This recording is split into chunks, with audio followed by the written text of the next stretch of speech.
Olá! Olha, lidar com a dermatite atópica às vezes parece uma verdadeira batalha, né? Mas e se a gente pudesse pegar todo aquele conhecimento médico e transformar num passo a passo bem simples para usar no dia a dia? Pois é exatamente essa a nossa proposta aqui. Um guia prático para ajudar a gerenciar essa condição de um jeito bem mais eficaz. Então vamos lá? Para começar, o ponto mais importante de todos. A dermatite atópica não é uma coisa constante, sabe? Pensa nela mais como se fossem ondas, com aqueles picos que são as crises, os tais surtos, e os vales, que são os períodos de calmaria, de remissão. E o nosso grande objetivo aqui é justamente aprender a surfar nessas ondas. Como?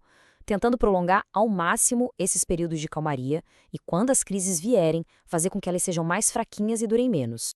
Então, o nosso roteiro aqui vai ser o seguinte: primeiro, a gente vai entender melhor a dermatite. Depois, vamos falar dos cuidados essenciais com a pele.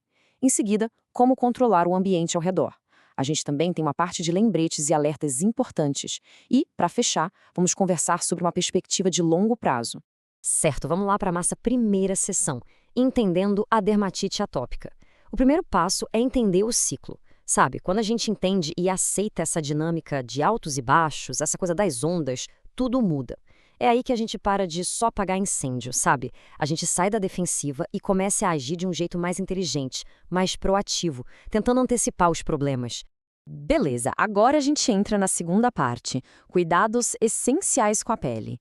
É aqui que a gente começa a construir uma barreira diária contra as crises. Pensa assim, a pele é a nossa primeira linha de defesa, né? Então, os cuidados do dia a dia funcionam como um verdadeiro escudo. São coisinhas simples, mas que juntas, nossa, fazem uma diferença gigantesca para prevenir as crises. E a rotina de banho, gente, é um momento super crucial. Se liga nessas dicas de ouro. Primeiro, o banho tem que ser morno e rápido, tá? No máximo 10 minutinhos. Segundo, o sabonete. Tem que ser o certo. Um sabonete branco com um pouco perfume, ó, que tem até algumas sugestões. Terceiro, e talvez o mais importante, gentileza. Nada de bucha, nada de esfregar a pele. E por último, se alguma área já estiver inflamada, evita passar o sabonete direto ali, ok? Cada um desses detalhes ajuda e muito a proteger a nossa pele. Olha só que interessante, duas escolhas bem simples do dia a dia que podem mudar tudo em termos de conforto. Primeiro, na hora de se vestir. Dê preferência sempre para roupas 100% algodão. O algodão deixa a pele respirar, totalmente diferente dos tecidos sintéticos. E a outra dica é na lavanderia. Sabão de coco em barra é um super aliado. Já o sabão em pó e aqueles amaciantes cheirosos, é melhor evitar. Eles podem deixar resíduos na roupa que acabam virando gatilhos para a irritação da pele. E agora, um vilão que muita gente nem imagina, o suor. Pois é. Suar é super natural, claro, mas para quem convive com a dermatite atópica, o suor pode ser um baita irritante. Ele causa coceira, pode piorar as lesões, por isso ficar de olho na temperatura do corpo e tentar não suar demais acaba sendo mais uma estratégia importante nesse jogo. Agora uma dica que parece um detalhe bobo, mas que é muito, muito poderosa. Manter as unhas bem curtinhas. A sugestão é cortar umas 2 vezes por semana. Por quê? Porque a gente sabe que a coceira às vezes é inevitável. E com as unhas curtas, o estrago na pele na hora de coçar é infinitamente menor. É uma prevenção super simples e eficaz. Ok, fechamos a parte de cuidados com a pele. Agora, na nossa terceira sessão, a gente vai olhar para fora. Vamos falar sobre controlar o ambiente ao redor. A ideia aqui é identificar e gerenciar aqueles gatilhos que a gente nem vê.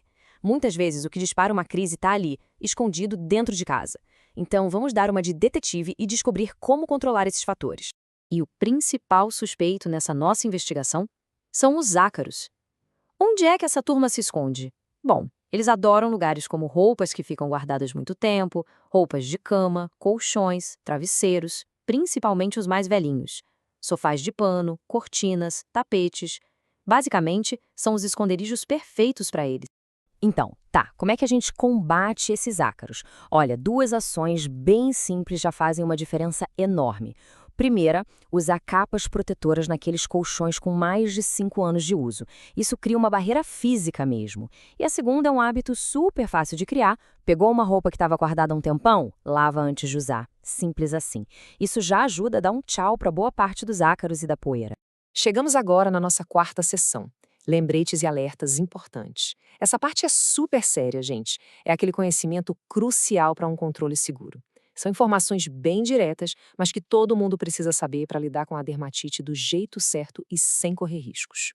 E vamos começar com a pergunta de $1 milhão, que eu tenho certeza que muita gente se faz. E a comida? Tem alguma coisa que não pode comer? Alguma restrição? É uma dúvida clássica, super comum e muito importante de esclarecer. E a resposta, de forma geral, é a seguinte. A princípio, não existe uma contraindicação para um tipo de alimento específico, ou seja, não tem uma lista de alimentos proibidos que vale para todo mundo. Claro que, em alguns casos específicos, pode haver uma relação, mas isso não é a regra, tá bom? Agora, atenção máxima para este alerta. É muito, muito importante. Não se recomenda o uso de corticoides sistêmicos, como prednisona, diprospan, para tratar a pele. Por quê? Porque isso é uma verdadeira armadilha. Eles até dão uma sensação de melhora super rápida, a pele parece que ficou ótima.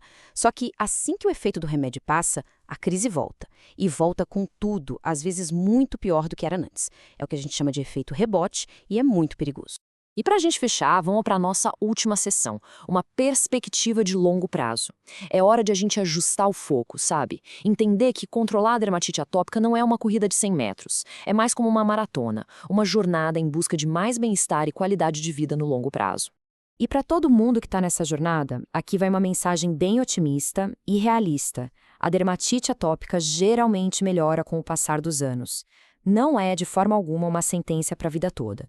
É um processo, e a paciência, a consistência naqueles cuidados do dia a dia, isso tudo faz uma diferença enorme e no final a recompensa vem.